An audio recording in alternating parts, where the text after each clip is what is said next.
Sherlock Holmes, The Emerald Crown. Chapter 4. The House in Streatham. Holmes sat and closed his eyes. He moved in his chair unhappily. Holmes looked out of the window into Baker Street. I waited for him to speak about this most interesting case. "Do you have a lot of visitors?" Holmes asked Holder suddenly. "Not many," said Holder. "Stevenson from the bank comes to the house sometimes. And there is Arthur's friend, Sir George Burnwell." "And do you go out often?" asked Holmes. "Arthur does," said Holder, "but Mary and I stay at home." "And is Mary worried about the case?" asked Holmes.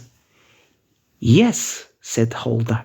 "She didn't sleep at all last night." Holmes moved nearer to Holder. "But is your son really guilty?"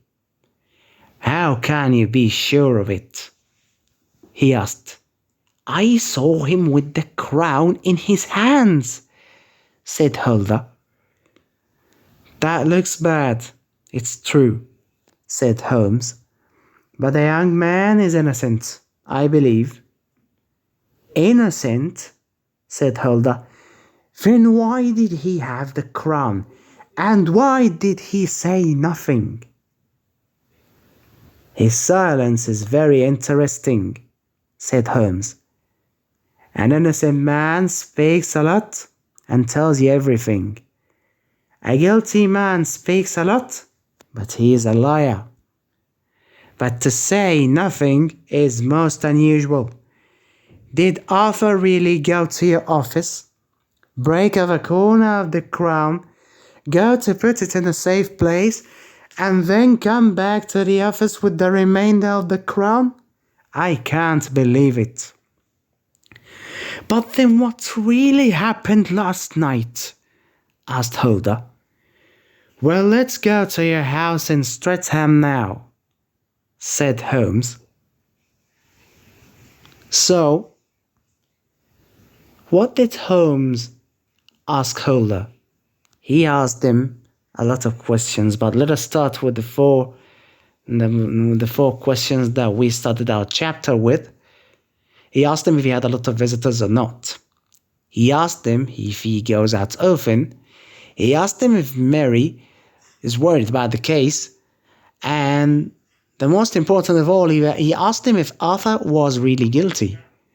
Which takes us to the second question that wants us to discuss Arthur's innocence. Holmes thinks that Arthur is innocent. Discuss. Let us discuss it briefly. First of all, it would be impossible for Arthur to do all this by himself. But before we talk about the missing emeralds and the broken corner, first of all, it would be strange. It would be strange and weird for someone to stay silent, because as Holmes said, an innocent man could speak and tell you the truth. A guilty man could speak. He could also speak and tell you everything, but he's still a liar. And he would be exposed sooner or later. And it would be impossible for Arthur to break into the office, break off one of the corners without making noise, and then run away to put the missing emeralds in a safe place, because that would take time for him to find a place to put the emeralds in, and then go back to the home with the remainder of the crown, because this would take a lot of time. It would take a lot of time, more than the time that he was running away from the house looking for a safe place to hide the emeralds. So it would be impossible for Arthur to do this by himself. And perhaps we can find the answer to that question. Come along too, Watson. I was, of course, happy to go with them to investigate this strange case. Holmes didn't speak in the carriage. He sat with his hat over his eyes.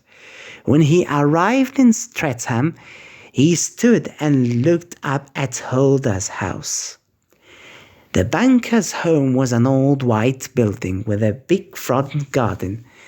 On the left of the house, there was a small lane to some stables. On the right, there was a path to the kitchen door. Holmes looked carefully at the snowy front garden. After that, he walked down the path to the back of the house, and then into the stable lane. Huldah and I soon got cold, so we went into the house. We waited in silence in the warm room. Suddenly, a young woman came in. She had dark hair and big brown eyes, but her face was deadly white, and the whites of her eyes were red. "Uncle," she said, "is Arthur going to be free soon? Please say yes." "No, Mary. He must stay in the hands of the police for now," answered Huldah. "But he's innocent. I'm sure of it," said Mary. "Then why does he continue with his silence?" "Perhaps he's angry because you called him a thief and didn't believe him," said Mary. Holden then looked over at me. "Mary, there is a detective here to investigate the crime." "This man here?" asked Mary. "No, this is his friend, Dr. Watson. The detective is in the stable lane." So, let's stop here for a moment. We need to describe the banker's house according to Watson. The description is the most important part of all. Like everything, each and every topic is important, but this part is the most important topic of all, to me at least. Because if you couldn't recognize how the house is like, or how it looks like, you will never be able to describe it. Not today, not tomorrow. You wouldn't be able to describe it at any time. So I need you to focus on this part, specifically this part. So it was an old white building with a big front garden. There was a small lane to some stables on the left of the house. There was a path to the kitchen door on the right of the house. Again, we have 4 parts. First, you describe the building. Then you describe what it has. Then you describe what do you see on the left of the house and what do you see on the right of the house. So when we describe the building, we say it's an old white building. And what does it have? It has a big front garden. So it's an old white building with a big front garden. And there was a small lane to some stables on the left of the house. So this is what you see on the left, a lane to some stables. Before I continue, I'd like to tell you what stables are. A stable is a place where horses live. So when you bring your horse and he lives, and you bring him food and you feed him, he lives in this place. So this place is called stable. So stables are places where horses are kept. This is the place where horses live. So on the left of the house, there was a small lane to some stables. On the right of the house, there was a path that will lead you to the kitchen door. Now, Holmes and Watson arrived at Huldah's house. First of all, he inspected the snowy front garden, and then he took the path all the way to the back of the house. After that, he ended up staying in a place. So what was that place? So where did he stay for a long time? He stayed in the stable lane. And this is what Hulda said to his niece when she insisted that Arthur was innocent. Then he showed her that there's a detective going to discuss this case. He's going to discuss that crime. So she thought that Watson was the detective. She didn't know that the real detective was staying outside in the stable lane. Then he walked in. "The stable lane?" she asked, and she looked worried. Just then, Holmes walked in. "Good morning," he said. "Miss Mary Holder, my name is Sherlock Holmes. I'd like to ask you 1 or 2 questions." Holmes and Mary sat at a table. "Did you hear any noises last night?" asked Holmes. "No," said Mary, "nothing at all." "And did you close all the windows?" asked Holmes. "Yes, I did," said Mary. "Now, you have a maid, Lucy, is that right?" "Yes," said Mary, "and you need to know something about her. She heard us talk about the crown at dinner, I believe." "I see," said Holmes. "And did Lucy meet her admirer at the kitchen door last night?" "Yes. When I went to lock the door, Lucy came in. I saw a man behind her in the dark. It was Francis Prosper, the greengrocer. When we buy things in his shop, he brings them up to the house. And he likes to meet Lucy." "Does he have a false leg?"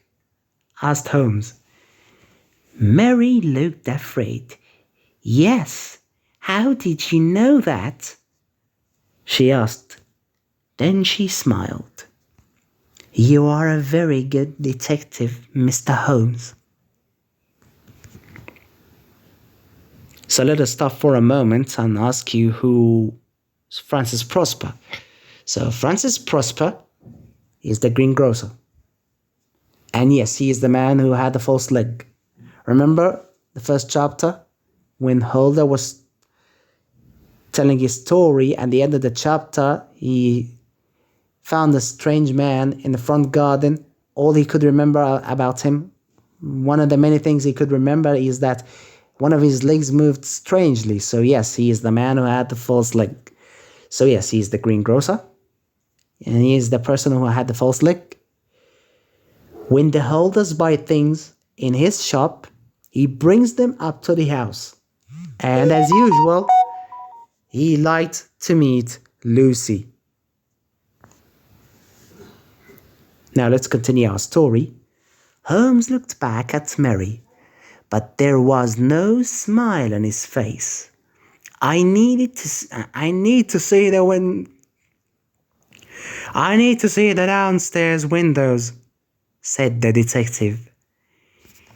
He went and looked carefully at the window in the hall nearest the stable lane.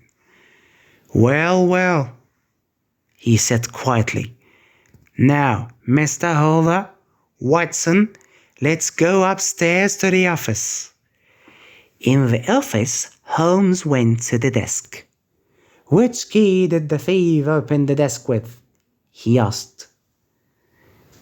"The key to the attic," said Hulda. "You know, Arthur talked about it at dinner." "I remember," said Holmes. "And here is the famous emerald crown," said Hulda. He took it out of the box and put it on the table. We all stood in silence and looked at the beautiful emeralds. "Now, Mr. Holder," said Holmes, "I want you to break off a second corner of the crown here." "No," said Holder. "Well, watch me do it," said Holmes. He quickly pulled the corner of the crown, but nothing happened. "Do you see? I'm a big man, but I can't break it. And think about it, Mr. Holder. When gold breaks, it makes a loud noise. Did you hear a loud noise last night? No, said Holder. No, I didn't. Good. That's all then, said Holmes. But where are the missing emeralds? Asked Holder. And what's going to happen to Arthur? I can't say now, said Holmes. But what really happened last night? Please tell me. Come to my house tomorrow between 9 and 10. Perhaps I can tell you then. Goodbye.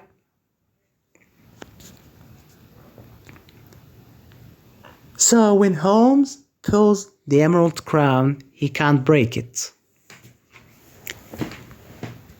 Despite his strength, he is a big and strong man, but although he is big and strong, he couldn't break it. In addition, I'd like to add something. When gold is broken, it makes a loud noise. And Holder didn't hear a loud noise.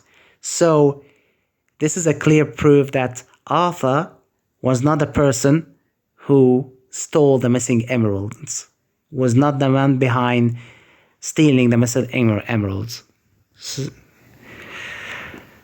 So I guess this would be the end of the chapter for now. We'll discuss later that there's a probability where with a huge percentage, maybe 80%, 90%, that Arthur is innocent. So clearly Arthur was not the man responsible for stealing the emerald. Someone else did. But who is that person? We're gonna find out in chapter 6 and chapter 5 and chapter 6. But for now, let us comment on the following quotes. Starting with the first quote.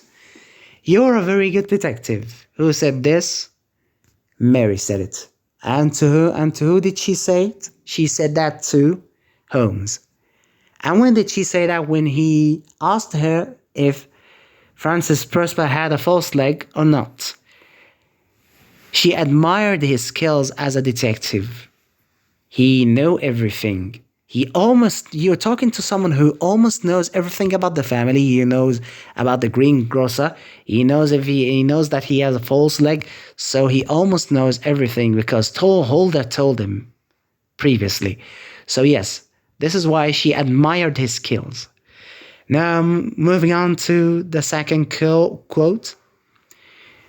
Do you have a lot of visitors? Holmes said that to Holder. When everyone was quiet, he suddenly asked that question. He wanted to know if he had visitors. He wanted to know if Holder had any visitors at all. Now we have the last quote, last but not least. I want you to break off a second corner of the crown here. Well, Holmes said that to Holder when he took out the crown, when he took the crown out of the box and put it on the table.